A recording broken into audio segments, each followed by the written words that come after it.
আসসালামু আলাইকুম সম্মানিত ভিউয়ার্স, কেমন আছেন সবাই? আশা করছি সবাই ভালো আছেন। দর্শক শ্রোতা, আমাদের সমাজে কিছু কিছু মানুষ আছে লেবাসদারি।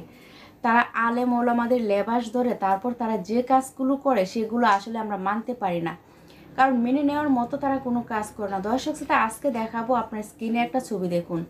এই যে মানুষটাকে দেখতে পারতেছেন, সেই মানুষটা দেখতে কিন্তু ঠিক পাক্কা হুজুর, কিন্তু আসলে তার মনের মধ্যে কিন্তু সেরকম কোনো কিছু নেই। কারণ একজন আলেম হয়ে, একজন হুজুর হয়ে তার লেবাসটা ধরে তারপর সে যদি অনৈতিক কাজ করে, সেগুলোকে মেনে নেওয়া যায়? আপনারা বলুন, তাকে কি বলা উচিত? তো দর্শক শ্রোতা, ওনাকে যদি কিছু বলি তাহলে আমার মুখ নষ্ট হবে, তার জন্য আমি ওনাকে কিছু বলবো না।